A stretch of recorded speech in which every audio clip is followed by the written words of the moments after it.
الشیطان الرجیم بسم اللہ الرحمن الرحیم الحمدللہ رب العالمین قال اللہ تعالی فی شان حبیبہ ان اللہ ملائکۃ یصلون علی النبی یا ایھا الذین آمنوا صلوا علیہ وسلموا تسلیما مولانا محمد البانی وسلم وسلم میں نے اردو کی خبروں کو دی اردو کی you are speaking Urdu easily understand English Urdu is right to you okay آج یہ محفل جس کا انعقاد موجودہ حالات کے اوپر کیا گیا ہے جو بین الاقوامی دنیا کے اندر جو سازشیں چل رہی ہیں اس کے بارے میں آگاہی کے طور پر جو ہم نے چھوٹی سی ایک کانفرنس کا انعقاد کیا ہے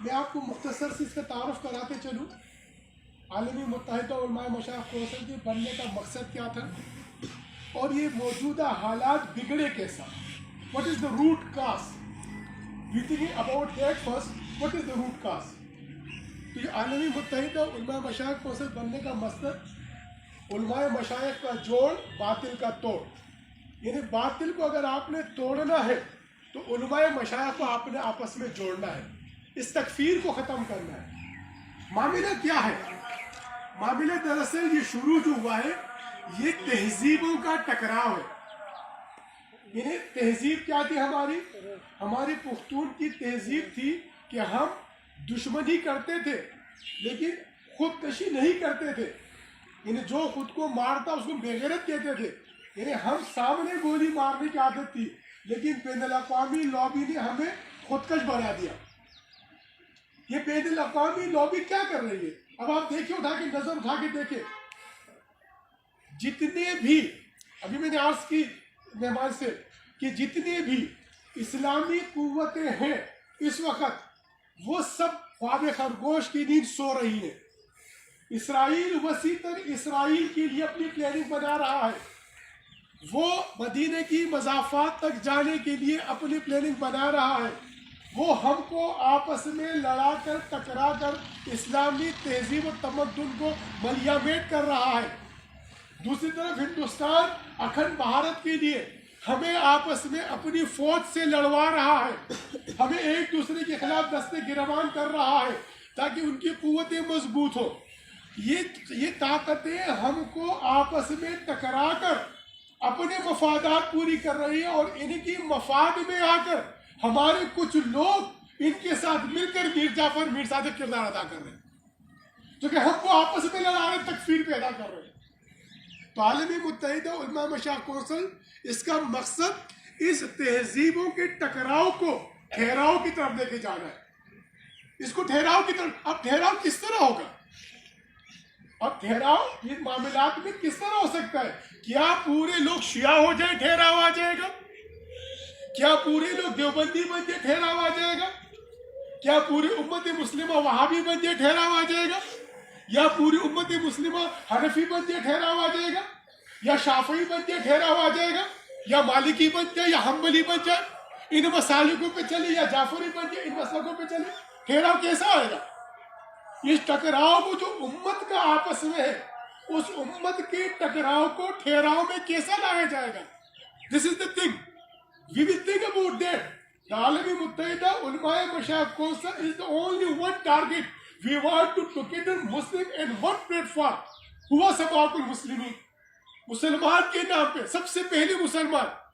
یعنی ہم اپنے آپ کو مسلمان کے نام پہ اکٹھا کریں اپنا مسلک چھوڑو مت دوسروں کا مسلک چھیڑو مت یعنی ہمارا مسلک میرے مسجد میرے گھر تک باہر نکلو خود کو مسلمان کہو اللہ نے آپ کو نام دیا ہے اس لیے ہم نے اپنا جو جھنڈا اور ایجنڈا رکھا ہے انہیں عالمی متحدہ علماء مشائخ کا جو جھنڈا ہے اور جو ایجنڈا ہے وہ محمد رسول اللہ کا نام مبارک ہے انہی کے نام پہ مسلمان اکٹھے ہو سکتے ہیں لہٰذا ہم اپیل کرتے ہیں تمام تر ان قوتوں سے جو قوتیں دوسروں کا آلے کار بن کر دیکھو ایک سوچنے کی بات ہے I am requested to you میں ایرانی ہوں کونسلیٹ کے ذریعے ایرانی حکومت سے درخواست کرتا ہوں کہ اس وقت جو بین الاقوامی حالات ہیں، وہ جو سعودی اور ایران کے درمیان چلنے والے تنازع ہیں، جو آپس میں ایک دوسرے کو نیچا دکھانے کے تنازع ہیں،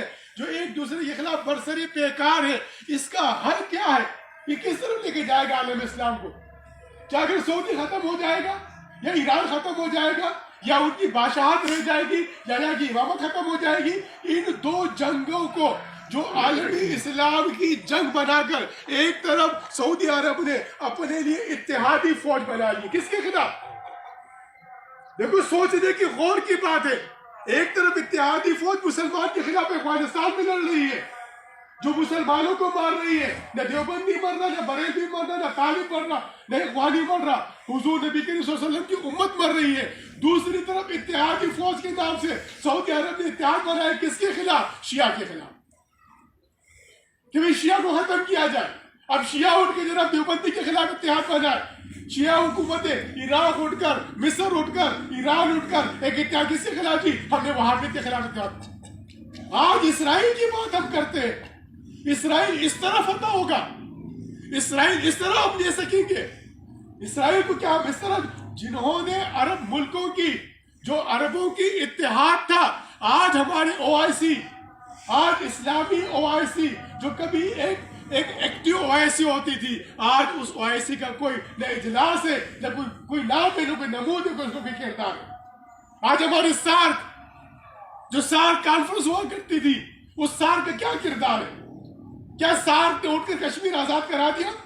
کیا سارک نے اٹھ کر برما کو مسلمانوں کو تحفظ دلا دیا؟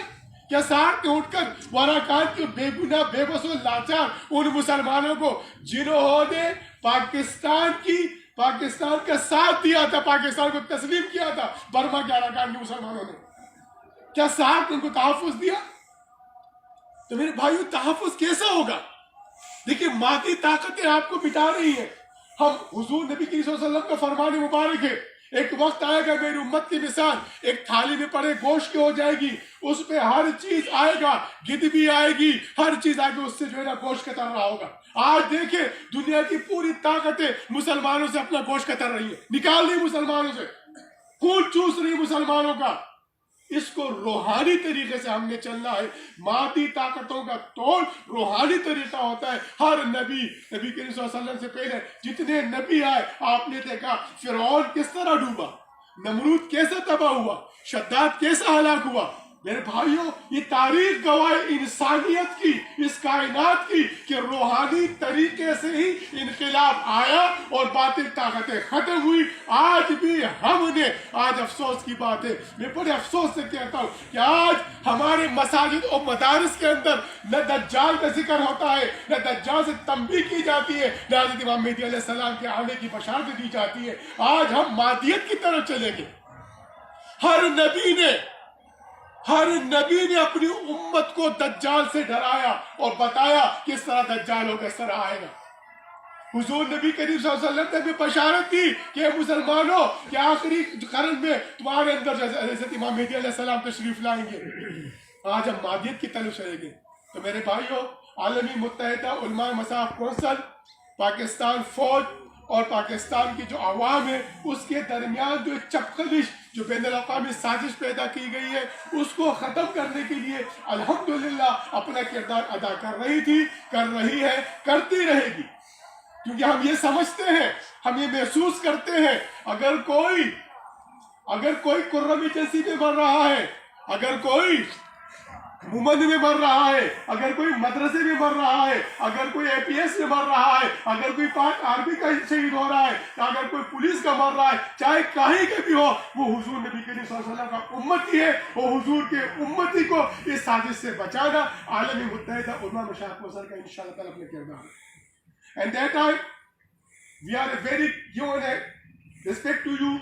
You are come here in our as a small program. Inshallah ta'ala, we will pray to you. We will pray altar to the Iran. We will pray altar on the Muslim world together in one platform, together in one law, and one Quran, and one Nabi Kareem sallallahu alaihi wasallam. This is the way. We want only this. This is our the aim. This is our plan. Nothing more. We are no any political parties. We are the Alami Muttahida Ulama Mashayikh Council is not a political party and not in any one effect of Islam. We are together to all the Muslim and one reform. So Muhammad Rasulullah, he is our prophet, he is the last prophet, he has given us a fundamental, some principle to put together the Muslim. Inshallah ta'ala, we are very happy, and Aircon, we are inshallah meet with you next time, or so many times you will call us, inshallah, and other all, I will be with you, inshallah ta'ala. Assalamu alaikum wa rahmatullahi wa barakatuh.